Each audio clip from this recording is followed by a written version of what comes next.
You are listening to the Marc Guzman Podcast Experience.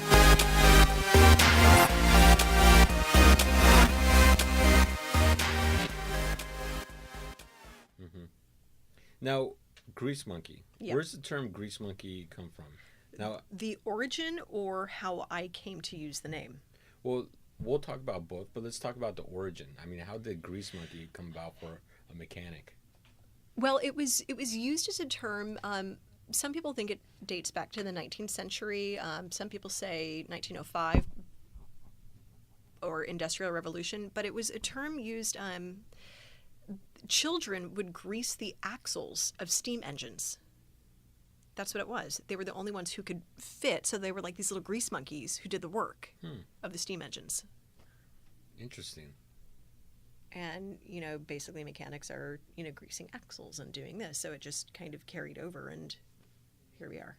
So how did you end up using the term for your film? I couldn't come up with a title for my fucking play. I couldn't. I had so many bad titles. I had so many mediocre titles. And I was sitting across the table from my boyfriend at the time, like as we were breaking up. And I said, I just can't come up with a title for this because that's really the most important thing.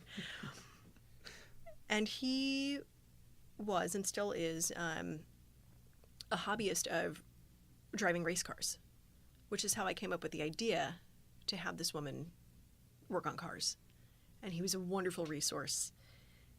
And he just said, like, over drinks, as we were breaking up, what about Greasemonkey? And that was it. That was it. No question. Very cool. Yeah. In a weird way. I know. Yeah. I know. So why don't you tell us a little synopsis of, now is this a play or is it a movie? It started as a play. Okay. It had a run in New York City. And every single time I would have a first draft reading, second draft reading of it, up until the time that it had its run, people would say, you should turn this into a movie. How long was the run for? It was 2 weeks. Theater is so fucking expensive in New York, like the rent. And I thought, well, do I want to do it at a shitty theater for a month or at a really nice established theater for 2 weeks? Nice theater, because that's what I want people to walk into. This is the celebration I want to give it. That sounded douchey. It's what I want to do. But the cost of production of a play is so huge, right? The theater was... Is the theater really the biggest expense? Yes, because it was at Astor Place, which is downtown and right across the street from the Public Theater. It's expensive. It's the Lower East Side. Mm-hmm. It was was it $2,600? No, it was $3,200 a week. Wow. So that's the theater. You have to do rental of space for rehearsal beforehand. Lighting designer, costumes, stage manager, scenic designer, director, actors, transportation of all the stuff into the theater, copying of scripts, postcards, posters. It was incredibly expensive, but we raised the money. We fundraised for over a year. Okay, how do you fundraise it? Beg, borrow, and steal. We guest bartended one night for like 2 hours for the very first time, and it was like, wow, we made $600. We held cabarets in Midtown near Times Square, and I invited all of my amazing singer friends to perform, and I had my boyfriend at the time host it. And, we walked out with like $900. So bit by bit, it began to add up. And I had T-shirts made that say Greasemonkey on it. And I sold them. I was going to sell them for $15, but someone said sell them for $20. So I did. We did fundraising campaigns. And then someone I know was saying, he was sitting with his wife. He said, well, how much does it cost to do this? And I said, da-da-da, da-da-da, da-da-da. And like a month later, I didn't realize he was gathering intel. He said, we'd like to help you. And he matched what we'd already raised. Wow. Again, it was, are you sure? And, they came to see it opening night and the next night. And he's surprised me by showing up in the audience for St. Francis when it ran. And They've been really wonderfully encouraging, which is funny because they're roofers. Mm-hmm. It was the last thing I expected.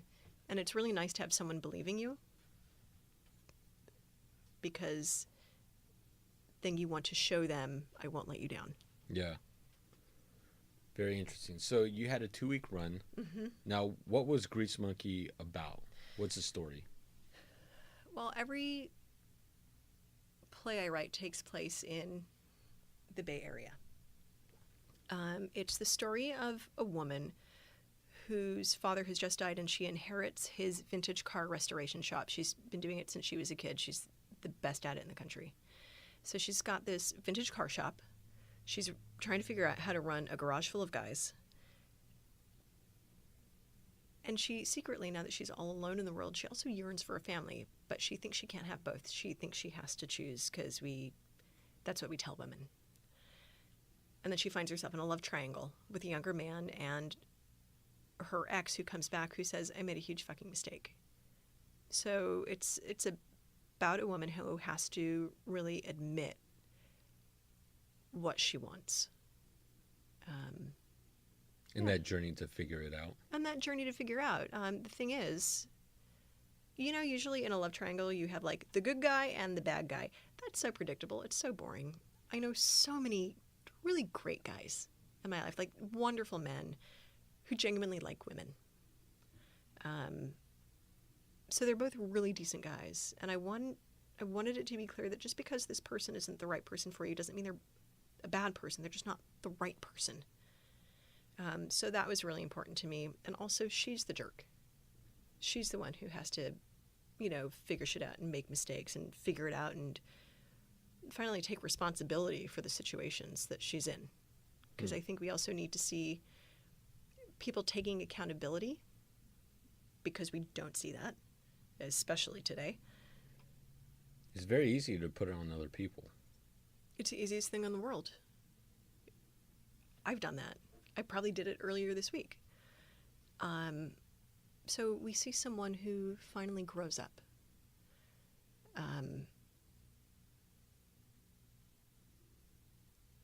And also who finally, when she does grow up, the prize is not the guy.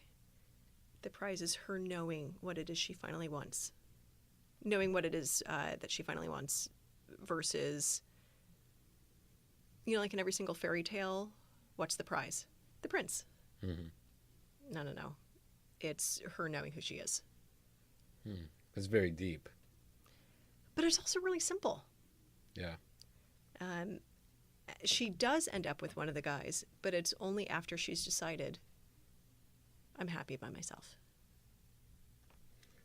So you had a 2-week run with the play. Mm-hmm. At what point do you decide, let's turn this into a film? Honestly, in December 2016, I remembered that the Puffin Grant Foundation was having its deadline come up. And I'd submitted before with Greasemonkey as a play, and I didn't get it. And I thought, well, I want to submit again. Oh, they're not doing theater this year, but they're doing like film and music. Fuck it. You know what? I'm going to submit it as a film. Why not? So I can at least say that I submitted it. And 6 months later, I got a check in the mail saying, congratulations, you won the Puffin Grant. And I thought, oh my God. Oh, I guess now I have to do it. And that's what happened. And as soon as I began to make that public, people jumped on board. I mean, it was like a tiny bit of money. It was like seed money for seed money for seed money. But we, people said, we were hoping you would do this. So we did like a 10-minute excerpt from it to see if it would work.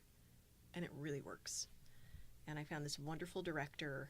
And the more people I talked to about it, especially here in Pinole, the eagerness and the support is overwhelming. So did you film it here in Pinole? The scene that we filmed on the Lower East Side in Manhattan. But we will be filming here, Pinole, El Cerrito, El Sobrani, Berkeley, maybe something in San Francisco. But I very much want it to be East Bay centric. Because because it's my home.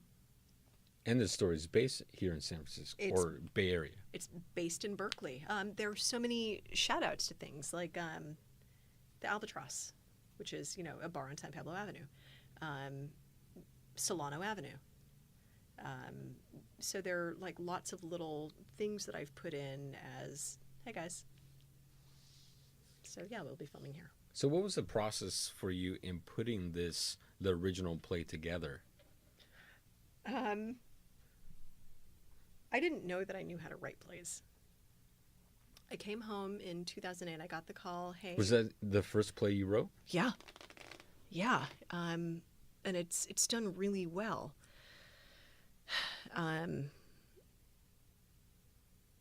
There were a couple of things that kicked off the ideas, and I had a book called Bleeding Hearts: Love Poems for the Nervous and Highly Strung. And I had the idea in grad school and it's like poems, like erotic poems, lusty poems, fuck you poems. And I thought, wouldn't it be really cool to use these as like a monologue for someone talking about a relationship? And then I thought, no, make it a dialogue between him and her.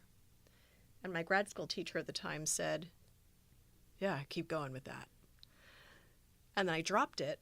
And then years later, I picked the book back up again, and I just had an idea for the bar scene, which is what we ended up filming. And what I did was I had a very clear idea about what's called a meet cute in a library in the Stacks. Or I would think of one line and then I would build a scene around it. So I wrote all of these scenes by themselves, and then I literally printed them out, put them on the table, and went, okay, this goes here and this goes here. That's my favorite part, puzzle piecing. Okay. Finding out what the best way to tell the story is. And originally she was, a PhD candidate in feminist literature, it was so boring. It was so boring. And a friend of mine said, instead of having her talk about feminism, why don't you have her be it? I said, what do you mean? He said, put her in a man's role. I thought, that's a great idea. Okay, is she a firefighter? Is she a surgeon? Is she a this? Is she a that? And the race car guy, we were watching racing, also kind of boring. And I thought, oh, she restores race cars, but it still wasn't quite clicking. And then, what was it? Chasing Classic Cars was on like A&E. And it's about this guy who chases down classic cars. And I said, that's it. She restores vintage cars. And suddenly it was a subject that I really wanted to research. And I learned all about cars, none of which I can tell you now. So that's how it became what it is. That's it. So when do you plan to start filming Greasemonkey? Spring 2019. Okay. We're going to have the fundraising campaign starting at the end of August on Seed and Spark, which is a platform. I was telling Sam. Is that like Kickstarter? It's like Kickstarter. Okay. It's a film fundraising platform. And I did my research. I thought, well, which is the best one? Kickstarter, Indiegogo, or Seed and Spark? And by a landslide, it was Seed and Spark. It's the most successful film fundraising platform ever. And it's created by and run by women filmmakers. Is there a reason why you wouldn't want to do all of them? That's a really good question. Because I feel like if instead of having one where you're trying to raise the entire amount, you would have a lot of mini ones and maybe split it up into various sections of the movie. I don't know. But you know what? I didn't even think about that. I think there are going to be a couple of legs of it. I think that a good portion of our money is going to come from private investors, because we've got a couple of angles going for this movie. One of them, classic cars. People who are into classic cars tend to have deep pockets. And also, when's the last time you saw a movie that took place in the world of vintage cars? When's the last time you saw a movie about a female mechanic who works on vintage cars? Yeah. So I think it's something that, it's like, I want to see what I do on screen. Here's some money. That's what I'm hoping happens. I think there would be a lot of classic car owners that would pay money to have their car in a movie. Quite possibly. Quite possibly. Kurt, the guy that I'm working with, has said, you can use all my cars.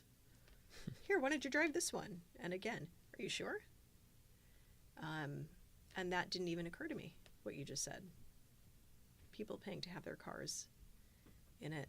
Sure, especially if they've worked on it. And especially if they know it's a small independent film and they could help in any way besides just donating their car for the movie. So do you want to help market my film? Yeah, send us the link. We'll go ahead share it. I would love to. Yeah. So various locations that you want to film here in the Bay Area. You mentioned Solano Avenue, which is always, it's a great place to definitely film. Do you plan to film a few spots here in Pinole? I do. I want to film at the Bear Claw. I love Alamo Donuts so much. I always get like 2 to 4 whenever I hit them. I think it's really important to support mom and pop shops. You've got to. But I want to film at the Bear Claw also because it's where I sit and do a lot of my work. I was editing the St. Francis script there this morning. I want to film at Score Deal, which is right up the street. Mm-hmm. That's been around for a long time too, right? 1919? I think 1919. And the back roads of Pinole, like if you, not when you're going out Pinole Valley Road, but if you're going down Dam Road and then you take a right onto Castro Ranch. Is that what it is? Castro Ranch, I think. Okay. And yeah, Castro Ranch. Yeah, and then you're just, you're winding through, you crest the hill, and you start to go down, and you can either go right to Martinez or left to Pinole. That little ride, it's just the hills of Pinole. It's one of my favorite things in the entire world. I like it at dusk. I like it in the morning. I like it in the afternoon when the sun's hitting it. So those are the Pinole locations I can think of off the top of my head. Mm-hmm. Now, thank you so much for listening to the podcast. Thank you to our producer, Sam Levin. Please subscribe, like, comment, and share the podcast. Remember, you can listen to the podcast on iTunes, Podbean, iHeartRadio, Google Play, SoundCloud, and anywhere else you listen to podcasts. For more information on my business as a property manager and real estate team, go visit my website at marcguzman.com. I really want to thank all of you for listening. It means the world to me, and I hope today's episode provides you value in your day-to-day life. I created this podcast to help showcase the many great people that live in this world and help share some knowledge that I've learned along the way in life. Again, thank you for listening. Check out our sponsors, and I'll catch you on the next episode.